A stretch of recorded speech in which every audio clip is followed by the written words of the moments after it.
No matter how seasoned a chef you are, there are always new ingredients and recipes to get fired up about. Do not touch it.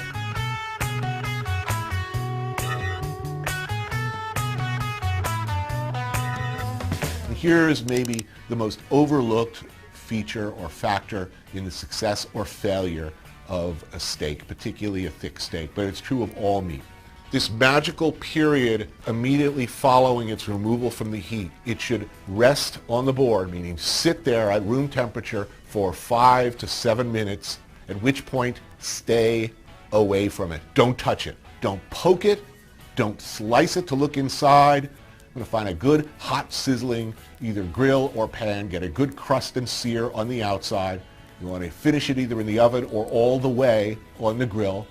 Do not start slicing it into slices right away. What's going on inside is it is continuing to cook, but even more importantly, the juices are distributing themselves in a truly wonderful alignment. That's why if you cut into a steak too quickly off the barbecue, you get this sort of bullseye pattern instead of what it should be, a gentle graduation from red to various hues of pink to the outer crust. All the difference in the world between a good steak and a totally messed up steak is going on in that period of time that you're just doing nothing.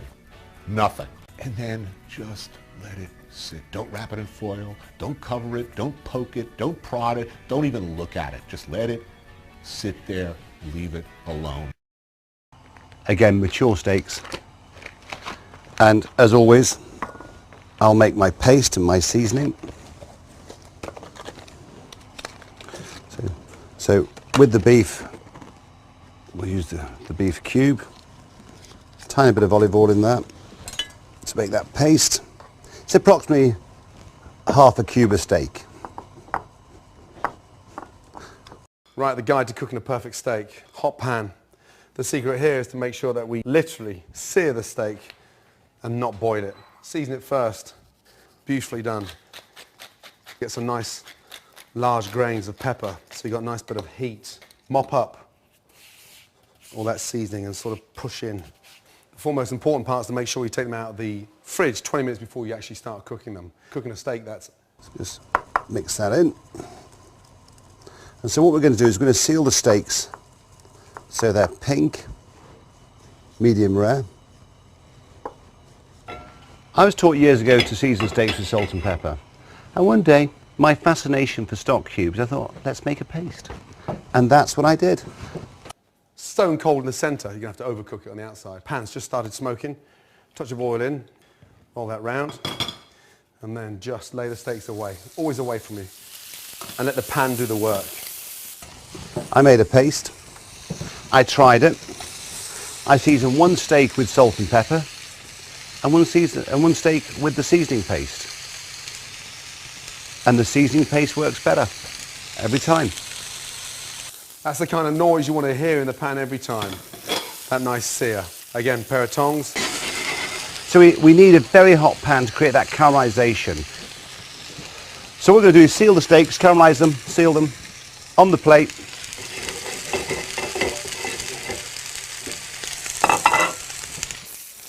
Turn it over very carefully. Literally 30 seconds in the pan, you can see the colour. Beautiful. That layer of fat on the back of the sirloin, you want to render that down as well. That's it there. So hit that into the pan. Use the pan to your advantage. Tilt the pan, let all that hot fat, olive oil run down the back, and it starts to sear the steak even better. Back in with the steaks, and there we are. This is more a traditional. You can put a little bit of garlic in. Nice little flavour of the steaks. Doesn't need to be peeled. Just lightly crush and then that gives a really nice flavour to the steak. Turning every minute so you've got that nice even colour. Go home Saturday night, me and the wife, peppered steak. And if you're turning your steaks every minute, it starts to cook evenly. A little bit of thyme. It's really nice to get that nice fragrant smell of thyme. A touch more. I quite like my steaks rare, so rare is here, opposite the palm, at the top.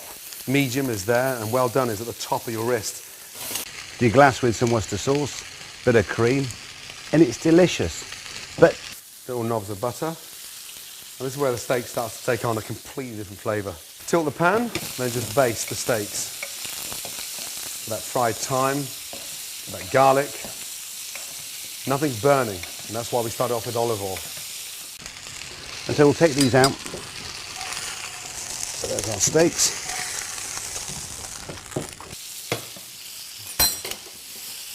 Get the garlic and sort of brush the garlic over.